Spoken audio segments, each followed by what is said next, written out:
ጤና ይስጥልን ክቡራትና ክቡራን አድማጮች እንደምን አደራችሁ። ካን ሬዲዮ ሬካ የእስራኤል ድምጽ ሬዲዮ በአማርኛ ቋንቋ የሚያሰራጨውን ዝግጅት እነሆ ጀመረ።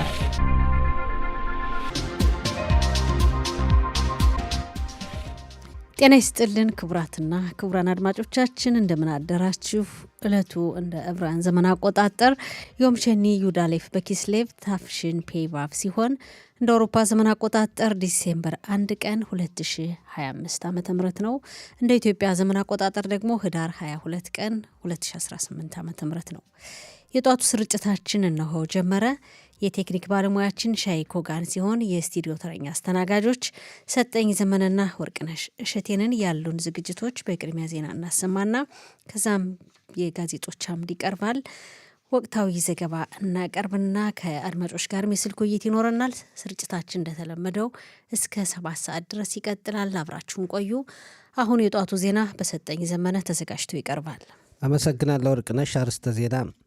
ጠቅላይ ሚኒስትር ቤንያሚን ኔታንያሁ የተጠረጠሩባቸው የተለያዩ የወንጀል ድርጊቶች እንዲሰረዝላቸው ለፕሬዝዳንት ሄርዞግ ማመልከቻ ቢያቀርቡም ከፖለቲካው ዓለም የመራቅ ፍላጎት የላቸውም ተባለ። የጥምሩ መንግስት የዘመቻ ህጉን በአጭር ጊዜ ውስጥ በክኔሴት ለማጽደቅ ዛሬ ሂደት የሚጀምር መሆኑ ተዘገበ። የዓለም የኤድስ ቀን ዛሬ በመላው ዓለም ሲታሰብ ይውላል።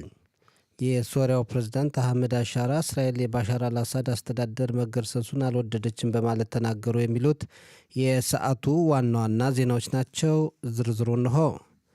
ጠቅላይ ሚኒስትር ኔታንያሁ የተከሰሱባቸው ፋይሎች እንዲሰረዙ ለፕሬዝዳንት ሄርዞግ ያቀረቡትን ማመልከቻ በመቃወም በ10 የሚቆጠሩ ዜጎች ትላንት ምሽት በቴል አቪቭ ሰላማዊ ሰልፍ አካሄዱ። ሰላማዊ ሰልፈኞቹ በቴል አቪቭ ከሚገኘው የፕሬዝዳንት ሄርዞግ ቤት በመሄድ ነው ተቃውሟቸውን ያቀረቡት። ቃል አቀባያችን አና ፒንስ ካደረሰችን ዘገባ መረዳት እንደቻል ነው ለኔታንያሁ ምህረት ከተደረገ ከፖለቲካው ህይወታቸው ይራቁ የሚሉ ጥሪዎች ነበሩ ተብሏል። ለጠቅላይ ሚኒስትሩ ቅርበት ያላቸው አካላት እንደሚሉት ግን ኔታንያሁ ከፖለቲካው ዓለም የመራቅ ፍላጎት የላቸውም። የምህረት ማመልከቻው የቀረበው ከአሜሪካው ፕሬዝዳንት ዶናልድ ትራምፕ ጋር በተካሄደ ምክክር ነው። ትራምፕ ለምህረት ማመልከቻው በቅርቡም ድጋፋቸውን ይሰጣሉ ተብሎ ይጠበቃል ብለዋል።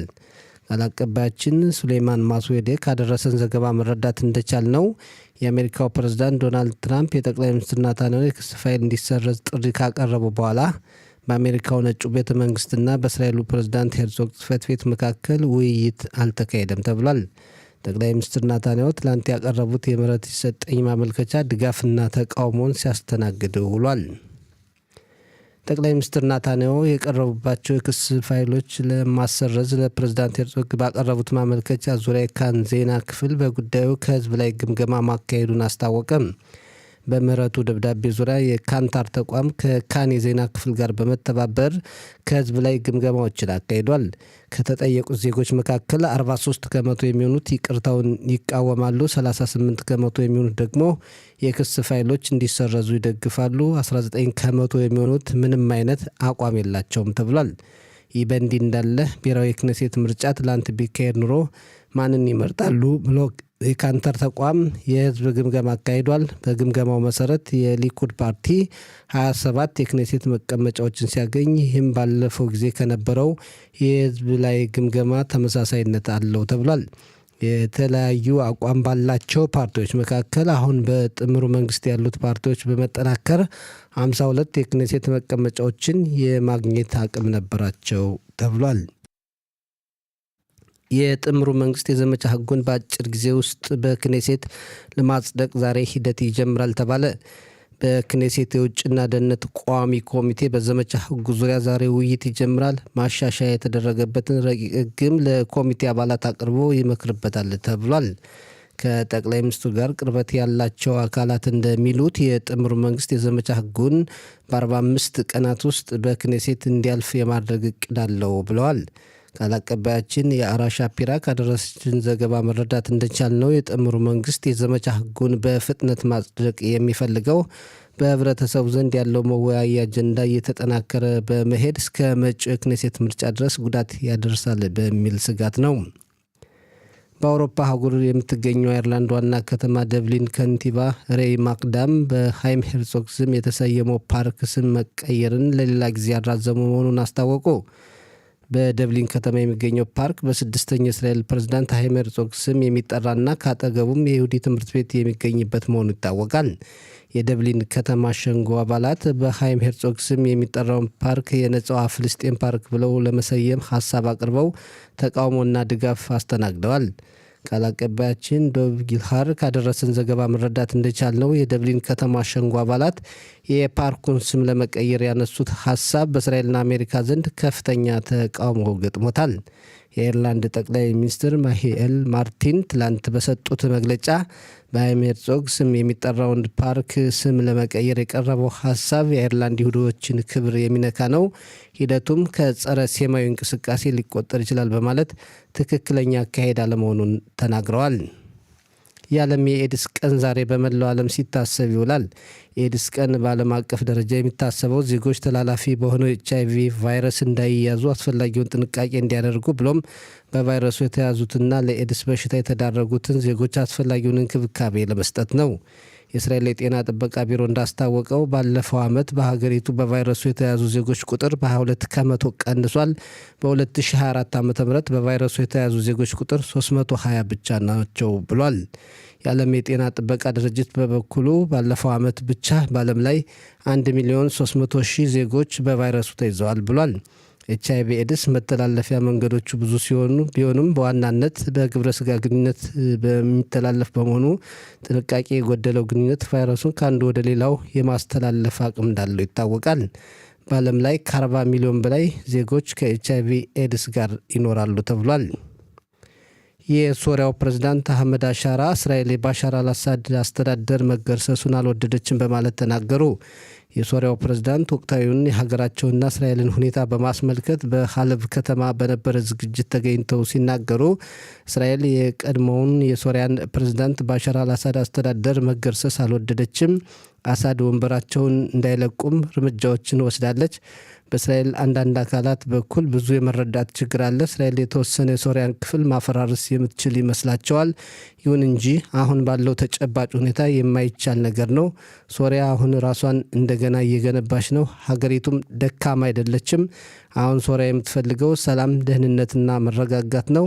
እኛ ጦርነት አዳክሞናል፣ በዚህ መቀጠል አንፈልግም ብለዋል የሶሪያው ፕሬዝዳንት አህመድ አሻራ። አሜሪካ ከሶስተኛው ዓለም የሚሄዱ ዜጎችን መቀበል የማትፈልግ መሆኑን ፕሬዝዳንት ትራምፕ በድጋሚ ተናገሩ። ፕሬዝዳንት ትራምፕ ለዘጋቢዎች በሰጡት መግለጫ ሀገራቸው በሶስተኛው ዓለም የሚገኙ 19ና ከዚያ በላይ ሀገራትን ዜጎች መቀበል አትፈልግም። እኒህ ሀገራት የወደቁ ሀገራት ናቸው። የእነዚህ ሀገራት ዜጎች ወደ አሜሪካ እንዲመጡና ምን ማድረግ እንዳለብን እንዲነግሩን አንፈልግም ብለዋል ፕሬዝዳንት ትራምፕ። ፕሬዝዳንት ትራምፕ ከዚህ ውሳኔ ላይ የደረሱት ባሳለፍነው ሳምንት 2 የብሔራዊ ዘብ አባላት ከሶስተኛው ዓለም በመጣ ዜጋ ተኩስ ከቆሰሉ በኋላ ነው። አሜሪካ ለሶስተኛው ዓለም ዜጎች እርዳታ እየሰጠችና ዜጎቻቸውም በሀገሪቱ እየኖሩ ችግር የሚፈጥሩ ከሆነ አሜሪካ ቅድሚያ ለአሜሪካ እንድትሆን ለ19 ሀገራት ዜጎች የመግቢያ ፍቃድ እንከለክላለን በማለት ፕሬዝዳንት ትራምፕ ማስታወቃቸው ይታወሳል። በመጨረሻም የአየር ንብረት ትንበያ በዛሬው ዕለት ሙቀቱ በመጠኑ ይቀንሳል፣ በአንዳንድ አካባቢዎች አልፎ አልፎ ይዘንባል ብለዋል የአየር ንብረት ትንበያ ባለሙያዎች። የዛሬው የሙቀት መጠን በዲግሪ ሴንቲግሬድ በኢየሩሳሌምና አካባቢዋ 19፣ በቴልአቪቭና አካባቢዋ 24፣ በሃይፋና አካባቢዋ 23፣ በብኤርሸባና አካባቢዋ 24፣ በኤላትና አካባቢዋ 29 ዲግሪ ሴንቲግሬድ ይሆናል ብለዋል የአየር ንብረት ትንበያ ባለሙያዎች። ወርቅነሽ፣ ለሰዓቱ ያለን ዜና እዚህ ላይ አበቃ። አመሰግናለሁ ሰጠኝ። ወደሚቀጥለው ዝግጅት ለማለፍ መሸጋገሪያ ሙዚቃ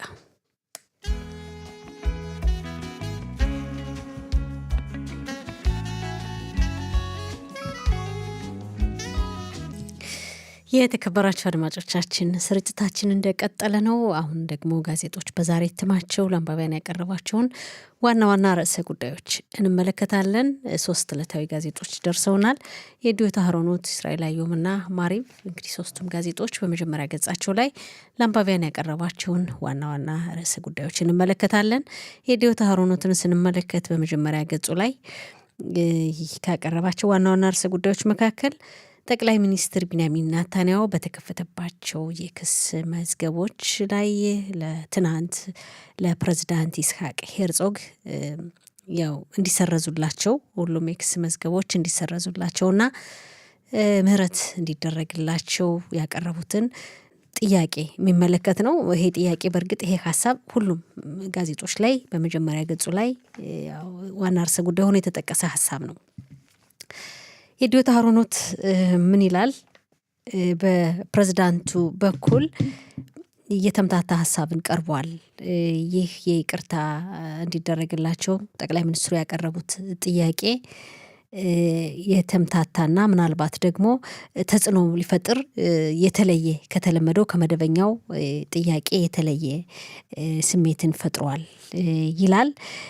ጠቅላይ ሚኒስትር ቢንያሚን ኔታንያሁ ይህን ጥያቄ እንግዲህ ሲያቀርቡ በህግ ጠበቃቸው አሚት ሀዳድ አማካኝነት ሲቀርብ ሳያምኑ የጥፋት ያው በተከሰሱባቸው የክስ መዝገቦች ላይ ጥፋተኛነታቸውን ሳያምኑ ይቅርታ ሳይጠይቁ ከፖለቲካ ዓለም ለመሰናበት እንደዚሁ ሀሳብ ወይም እቅድ ሳይኖራቸው እንዲሁ ነው ጥያቄውን ያቀረቡት።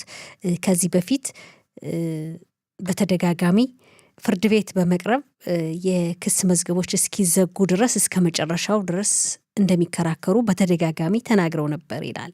ነገር ግን ድንገት ትናንት ይቅርታ እንዲደረግላቸው ጥያቄ አቀረቡ። በጥያቄያቸውም ፕሬዝዳንቱ በቀረበው ደብዳቤ ላይ የተገለጸው በአለፉት ቅርብ ዓመታት እንግዲህ በተለያየ ምክንያት በሳቸው ላይ በተከፈቱ የክስ መዝገብም በሌሎችም ከጦርነቱ ጋር ተያይዞ ከፖለቲካ አካሄዱ ጋር ተያይዞ ህዝቡ ተከፋፍሏል። ህዝቡ እንዳውም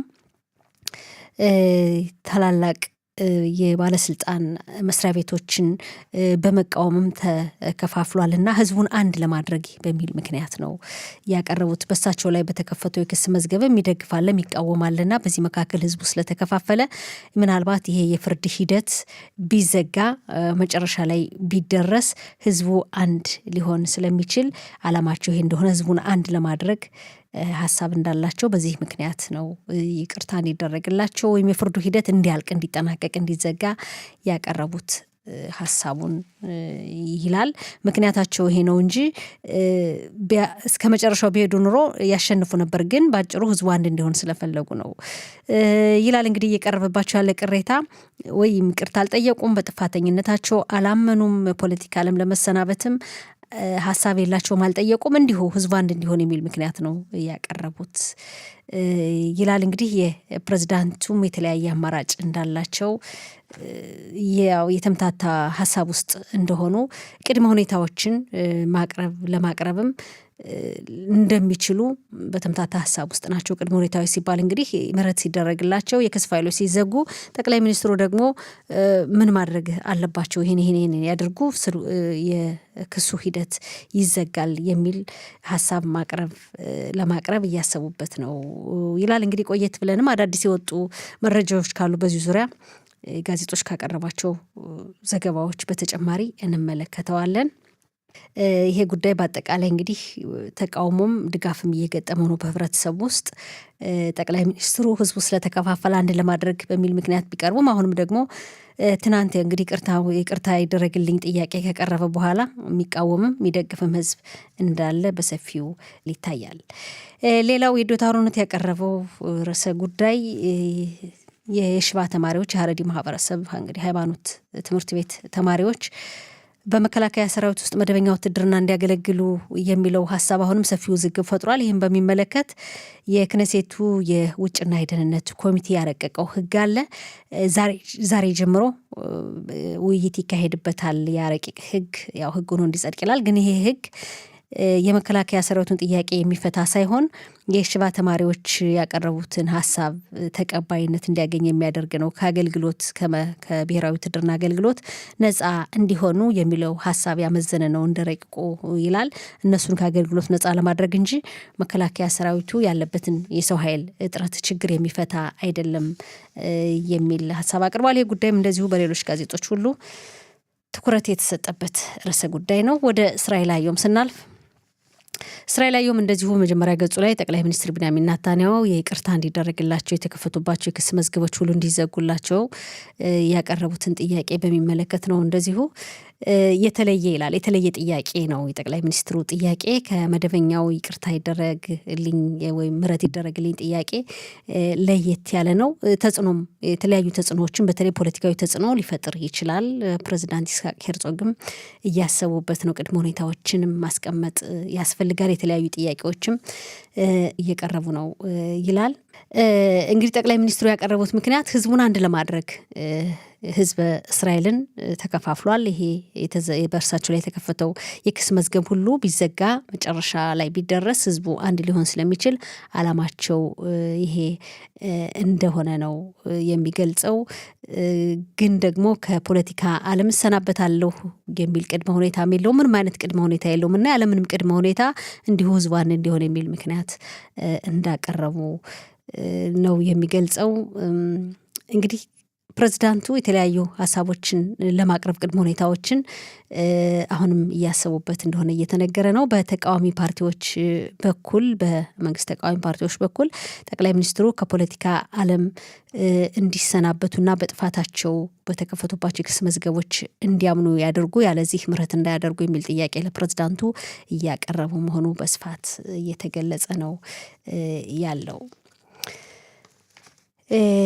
ሌላው የሆካጊዩስ ምንለውን የሀረሪ ማህበረሰብ የሽባ ተማሪዎች በመከላከያ ሰራዊት ውስጥ እንዲዘምቱ የሚለው አከራካሪ ጉዳይ ዛሬ ጀምሮ እንግዲህ ያው ውይይት ይካሄድበታል። ይሄ ነው አንዱም የቀረበው ሀሳብ። እንግዲህ እነዚህ ሁለት ሀሳቦች ነው በአብዛኛው የጋዜጦች መጀመሪያ ገጽ ላይ ትኩረት የተሰጠባቸው። ወደ ማሪብ ስናልፍ ማሪብም እንደዚሁ ጠቅላይ ሚኒስትር ቢንያሚን ኔታንያሁ እንግዲህ ምንም ነገር ቅድመ ሁኔታ ሳያስቀምጡ ከፖለቲካ ዓለም እሰናበታለሁ ሳይሉ ጥፋታቸውንም ሳያምኑ ይቅርታም ሳይጠይቁ ምህረት እንዲደረግላቸው ነው። ምህረት ሲባል ግን ሀኒና የሚለው ቃል ባቀረቡት ደብዳቤ ላይ ይሄ ቃል በጭራሽ እንዳልተገለጸና የክስ መዝገቦች እንዲዘጉልኝ የሚል ጥያቄ ነው። ህዝቡን አንድ ለማድረግ ባለፉት ዓመታት ህዝቡ ተከፋፍሏል። ይሄን አውቃለሁ። የዚህን ችግር መጨረሻ ላይ ለመድረስ መፍትሄ ላይ ለመድረስ የክስ መዝገቦቹ ቢዘጉ ህዝቡ አንድ ይሆናል ብዬ ስለማስብ ህዝቡን አንድ ለማድረግ የክስ መዝገቦች ይዘጉ የሚል ጥያቄ አቀረቡ እንጂ ምህረት ወይም ሀኒና የሚል ቃል አልተገለጸም በጭራሽ ይላል። እንግዲህ ይህን ጉዳይ 48% ከእስራኤል ማህበረሰብ ውስጥ 48% ይቃወሙታል ይላል። ከፖለቲካ ዓለም እንዲሰናበቱ ይፈልጋል። 48% ይቃወሙታል ይላል። እንግዲህ ቀሪዎቹ ደግሞ ያው የሚደግፉት በፐርሰንት በርዕሰ ጉዳዩ ላይ አልተገለጸም፣ ግን 48% እንደሚቃወሙ ተገልጿል። ተቃዋሚ ፓርቲዎች እንደገለጽ ነው በሌሎች ጋዜጦች ላይ ከፖለቲካ ዓለም እንዲሰናበቱ የሚለው ቅድመ ሁኔታ በፕሬዝዳንቱ በኩል እንዲቀርብና ምንም አይነት ጠቅላይ ሚኒስትሩ ይሄን ብታደርጉ ይሄን አደርጋለሁ የሚል ቅድመ ሁኔታ ቢያቀርቡ ተቀባይነት እንዳያገኝ፣ በፕሬዝዳንቱ በኩል ግን ቅድመ ሁኔታዎች እንዲቀርቡ ያው ቅድመ ሁኔታዎች እንደተገለጹት ከፖለቲካ ዓለም እንዲሰናበቱ ምናልባት ጠቅላይ ሚኒስትር ቢንያሚን ኔታንያሁ በተለያዩ ኃላፊነት እንኳን ቢሳተፉ ከምርጫ በኋላ ያው መደበኛ ምርጫ ከተካሄደ በኋላ ከዛ በኋላ እንዲሆን የሚሉ ቅድመ ሁኔታዎችን ለማስቀመጥ ፕሬዝዳንቱም እያሰቡበት እንደሆነና የተለያዩ ጥያቄዎችም እየቀረቡ እንደሆነ ነው የሚነገረው። በአጠቃላይ ጠቅላይ ሚኒስትሩ ያቀረቡት ጥያቄ በፕሬዝዳንቱ ጽህፈት ቤት ስር እንግዲህ ለፍትህና ህግና ፍትህ ፍርድ ጽህፈት ቤት እንደተላለፈ ያው የተለያዩ አካላት የሚመለከታቸው አካላት የአስተያየታቸውን ከሰጡ በኋላ ፕሬዝዳንቱ ሁኔታውን እንደሚያሰቡበትና የተለያዩ ቅድመ ሁኔታዎችን ለማስቀመጥ እያሰቡበት እንደሆነ እየተነገረ ነው ያለው። ከዚህ ጋር ተያይዞ ጠቅላይ ሚኒስትር ቢንያሚን ኔታንያሁ ደግሞ የሊኩድ ፓርቲ ማዕከላዊ ሊኩድ ፓርቲ ላይ ለመወዳደር እያሰቡበት እንደሆነ ይነገራል። ይህም እንግዲህ በፓርቲያቸው አባላት በተለይ በኃላፊነት በፓርቲው መካከል በኃላፊነት ያሉና በርካታ ድምፅ ያገኙ የሊኩድ አባላት ላይ ውዝግብን አለመግባባትን እየፈጠረ እንደሆነ የሚገልጽ ዘገባ አለ። ሌላው ርዕሰ ጉዳይ ማሪብን ነው እያየን ያለ ነው። ማሪብ ላይ የተጠቀሰው ድሮር ኦር ከ781 ቀናት በኋላ ከሐማስና ከእስላም ጅሃድ እጅ አስክሬኑ ወደ እስራኤል የተመለሰው ባለፈው ሳምንት የቀብር ስነስርዓቱ ተካሂዷል። የቀብር ስነስርዓቱ ከባለቤቱ ከዮናት ኦር ጎን ነው የተቀበረው ይላል። ያው ባለቤቱም እሱም ጥቅምት 7 ቀን ነው በአሸባሪዎች የተገደሉት 2023 ዓ.ም የሱ አስከሬን ወደ ጋዛ ሰርጥ ተጠልፎ ከሄደ በኋላ ከ781 ቀናት በኋላ ባለፈው ሳምንት ነው የተመለሰውና የቀብር ስነስርዓቱ ተፈጸመ። ትናንት ከባለቤቱ ጎን ተቀበረ ይላል። በሺዎች የሚቆጠሩ ዜጎች በቀብር ስነስርዓቱ ላይ ተሳተፉ የሚል ርዕሰ ጉዳይ በሰፊው ተመልክቶታል ማሪ። ሌላው ሆካግዩስ ወይም የዘመቻ ህጉን የሚመለከት ሀሳብ ማሪብም እንደዚሁ በሰፊው ተመልክቶታል በጋዜጣው የውስጥ ገጽ። ዛሬ ጀምሮ እንግዲህ ይህ ሀሳብ በክነሴት የውጭና ደህንነት ኮሚቴ በኩል የረቀቀው ሀሳብ ለውይይት ይቀርባል ተብሎ ይጠበቃል። በተከታታይ ውይይት እንደሚካሄድበት ይሄ ህግ እንዲጸድቅ ሀሳቡ ቀርቧል። የህግና የክነሴቱ የደህንነትና የውጭ ጉዳይ ኮሚቴ ያረቀቀው ህግ ከፍተኛ ተቃውሞም እየገጠመው ነው ያለው። ረቂቁ የሽባ ተማሪዎችን ጥያቄ የሚመልስ እንጂ መከላከያ ሰራዊቱን ጥያቄ የሚመልስ አይደለም የሚል እንደውም በጥምር መንግስቱ በኩል እንኳን የተወሰኑ ሀሳቡን እንደሚቃወሙትና ያው ሰፊ አለመግባባት እንዳለ ነው እየተነገረ ያለው። ዛሬ ጀምሮ እንግዲህ ለውይይት ይቀርባል። በውይይቱ ሂደት ይህ ህግ ምናልባት ላያልፍ ይችላልም እየተባለ ነው። በጥምር መንግስቱ አባላት በኩልም በቂ ድጋፍ ላያገኝ እንደሚችልና ህጉ ላያልፍ እንደሚችል እየተነገረ ነው ያለው። ግን ይህን ህግ በአጭር ጊዜ በተወሰኑ ቀናት ሳምንታት ውስጥ ለማጽደቅ በመንግስት በኩል ፍላጎት እንዳለ ይነገራል። ይሁን እንጂ በቂ ድምጽ ላያገኝ ይችላል የሚል ግምት አለ። እንግዲህ ዛሬ ጀምሮ ነው ለውይይት የሚቀርበው። ሁኔታው ይታያል በሂደት። ጋዜጦች ከሞላ ጎደል ዛሬ ለአንባቢያን ያቀረባቸው ርዕሰ ጉዳዮች ይህን ይመስላሉ። አድማጮቻችን ወደሚቀጥለው ዝግጅት እናልፋለን። መሸጋገሪያ ሙዚቃ አብራችሁን ቆዩ። የተከበራችሁ አድማጮቻችን ስርጭታችን እንደቀጠለ ነው። አሁን ደግሞ እንግዲህ በወቅታዊ ጉዳዮች እንወያያለን። ሰጠኝ እንደምን አደርክ? በድጋሚ ሰላም ነኝ። እንዴት ነው አለን? ክብሩ ይስፋ። የተለያዩ ርዕሰ ጉዳዮች አሉ። በእርግጥ ያው አዲስ ነገር አይደለም፣ ግን ያው የዋና ርዕሰ ጉዳይ ስለሆነና በየጊዜው አዳዲስ መረጃዎች ስለሚወጡ ይህን በተመለከተ ጠቅላይ ሚኒስትር ቢንያሚን ኔታንያሁ ምህረት እንዲደረግላቸው ያቀረቡት ጥያቄ ሰፊ ውዝግብን እንደፈጠረ ነው ያለው። እንዴት ነው እየወጡ ያሉ አዳዲስ መረጃዎች ይህን ጉዳይ በሚመለከት? አሁን እንደምታስታውሹት ትላንት ከሰዓት በኋላ ይፋ ከሆነ በኋላ ጉዳዩ ድጋፍም ተቃውሞም ያስከተለ ነው። አሁን ትልቁ ጥያቄ የምህረት ማድረጉ ወይም ደግሞ ይሄ የክሱ ፋይል እንዲሰረዝ ያቀረቡት ጥያቄ ተቀባይነት የሚኖረው በህግ ዘንድ ምን አይነት ሲሆን ነው የሚለው ጥያቄ ነው እና የህግ ባለሙያዎችም አንዳንድ አካላትም እንደሚሉት ጠቅላይ ሚኒስትሩ ይህን ሰርቻለሁ ብለው ካላመኑ ፕሬዚዳንት ሄርጾግ ለሳቸው ምህረት የማድረግ ወይም ደግሞ እንዲሰረዝላቸው የማድረግ አቅም አይኖራቸውም ወይም ደግሞ መብቱም አይፈቅድላቸውም የሚሉ አካላት አሉና እንግዲህ ፈታኝ ነው የሚሆነው ወደፊት ጠቅላይ ሚኒስትሩ ነገሮችን ለማሳጠር የህግ ሂደቱን አጭር አድርጎ በህብረተሰቡ መካከል የነበረውን ችግር ለመቅረፍ እንደሆነ ነው የተናገሩ እንጂ ይህንን ሰርቻለሁ፣ ይህን አጥፍቻለሁ፣ የተጠረጠርኩባቸው ነገሮች እውነት ናቸው፣ ለዚህም ህዝቡ ወይም ደግሞ ፕሬዝዳንቱ ይቅር ይበሉኝ አላሉም እስካሁን። ስለዚህ ለወደፊት ይህ ካልተባለ በህጉ መሰረት ለፕሬዝዳንት ሄርጾግስ መብት ይኖራቸዋል ወይ የሚለው ነገር ነው አጠያቂ በህጉ መሰረትም እና የዋናው ጥያቄ መስሎ ይታያል። እንግዲህ አንዳንድ አካላት ደግሞ እንደሚሉት ጠቅላይ ሚኒስትሩ ምናልባት ሌሎች ህጎችን የዘመቻ ህጉን ሌሎች ህጎችን ለማስተላለፍ በህብረተሰቡ ዘንድ የመወያያ አጀንዳ የፈጠሩት ሊሆን ይችላል። እንዲሁም ደግሞ የተከሰሱባቸው ነገሮች ምንም ሊያስፈራቸው አይችልም፣ ወደፊትም ሊቀጥሉበት ይችላሉ፣ ፕሬዝዳንቱም እንኳን አልቀበለውም የሚሉ አካላት አሉ። እንግዲህ ምን ይሆናል? የምትጨምረው ካለ? የምጨምረው ብዙም የለም። እንዳልከው ያው ነገሩ ገና አወዛጋቢ ነው። ብዙ አዳዲስ ነገሮች ይወጣሉ ወይም ደግሞ የነበረው ነገር ይደጋገማል የሚባለው ምንድነው? አሁን በፕሬዝዳንቱ በኩል እንደተባለው ቅድመ ሁኔታዎችን ሊያስቀምጡ እንደሚችሉ ተነግሯል። ጠቅላይ ሚኒስትርነታቸውን እንዲለቁ በፍትህ ስርዓቱ በኩል ያለው የህግ ሂደት እሱም እንዲቀር የሚል ሀሳብ ያቀርባሉ የሚል አዳዲስ መረጃዎች ይወጣሉ። ነገር ግን በጠቅላይ ሚኒስትር በፕሬዝዳንቱ ቢሮ በኩል ደግሞ ማስተባበያ ወጥቷል። እንዳላሉ በዚህ ሀሳብ ላይ ገና መነጋገር እንዳልጀመሩ የሚመለከታቸው አካላት ሁሉ አስተያየት ከሰጡበት በኋላ ለውይይት እንደሚቀመጡ እንጂ እስካሁን ድረስ በጉዳዩ ሀሳብ መስጠት ወይም መወያየት እንዳልጀመሩ የፕሬዝዳንቱ ቢሮ አውጥቷል። እንግዲህ እንዳልኩ የተቃወመ ነገር አንዱን የሚቃወም ነገር ነው የሚወጣው። ብዙ ጊዜ እስከ መጨረሻው በጉዳዩ ውይይት እስኪካሄድበት ድረስ የተረጋገጠ ነገር ላይኖር ይችላል። ሂደቱ ማየት ነው። ብዙም ጨምረው ነገር የለም። እዚህ ላይ ምናልባት ወደ አማርኛ ስናመጣው ሀኒና የሚለውን ነገር ይቅርታ ወይም ምሕረት የምንለው እንደው ይቅርታ ወይም ምሕረት የሚደረግ አንድ ሰው አጥፍቻለሁ ሲል ነው አይደለም በአማርኛችን። እና ይሄ ነገር ያው የክስ ፋይሉ ይሰረዝልኝ ነው ወደ ፍርድ ቤት መቀርብበት ነገር ነው። እና ወደፊት ጠቅላይ ሚኒስትሩ አሁን ባልሽው መሰረት ፕሬዝዳንቱ ቅድመ ሁኔታዎችን ሊያስቀምጡ ቢችሉ ከፖለቲካው ዓለም ይልቀቁ ቢሉ ጠቅላይ ሚኒስትር ናታንያሁ የሚደግፉ እና የሚቀበሉት እንዳልሆነ ነው በሳቸው ዘንድ እሳቸው አካባቢ ያሉ የቅርብ ሰዎቻቸው የሚናገሩና ጠቅላይ ሚኒስትሩ ይህን አድርገው ይቅርታ ተደርጎ የፖለቲካ ህይወታቸውን የሚተው እንዳልሆኑ ነው እየተነገረ ያለና ሁኔታው ውስብስብ ነው። በህግ ዘንድም ብዙ ነገሮችን ይታያል። አሁን በፍርድ ቤትም የሚቀርቡ ነገሮች ይኖራሉ።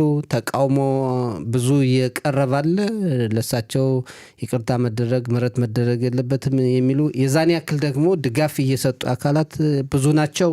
ስለዚህ ሂደቱ ገና ብዙ ጊዜ ነው የሚጨርሰው። ህዝቡ መከፋፈሉ የታየው ይመስለኛል። አሁን የበለጠ የሚደግፋል እንዲሰረዝ እንደገና ደግሞ መሆን የለበትም የሚላለ እውነትህን ነው። አስቸጋሪ ነው። ከፖለቲካ ህይወት ይሰናበታሉ የሚል ሀሳብ እንደሌላቸው ይገለጻል። በሳቸው የሚሰናበቱ እንዲያውም የፖለቲካ የበለጠ የሚያመቻች ነገር ለመፍጠር ነው የሚመስለው። እንደዛ ይመስላል። አዎ ልክ ነህ። አሁን የሆካጊ ዩሱም በፍጥነት ህጉ እንዲጸድቅ እንትን ማለቱ የዘመቻ ህጉ ይሄ ደግሞ እንዲሰረዝ ጥያቄ መቅረቡ በተመሳሳይ ሰዓት ሌላ የፖለቲካ ሩጫ ያለ የሚያስመስል ነው። ዋዜማ ላይ ያሉ ይመስላል።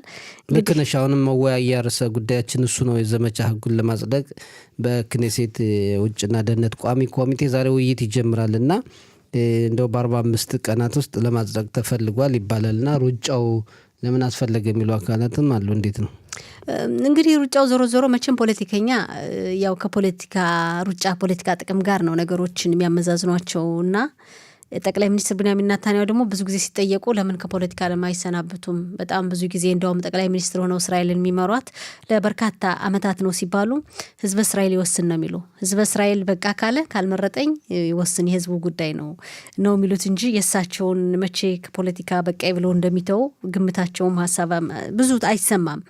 ህዝቡ ይወስን ነው የሚሉት እና ምናልባት እንደተባለው ወይ ምርጫ ዋዜማ ላይ እንግዲህ ይሆናሉ ፖለቲከኞች በፖለቲከኞች ዘንድ የታሰበ ነገር ይኖራል። የዘመቻ ህጉ እንደሚታወቀው የሀረሪ ማህበረሰብ የፖለቲካ ኃይል አላቸው። የፖለቲካ ኃይል ማለት እንግዲህ ያው የመምረጥ የድምጽ ብዛት ነው። ብዙ ተወካዮችን ማስገባት ይችላሉ።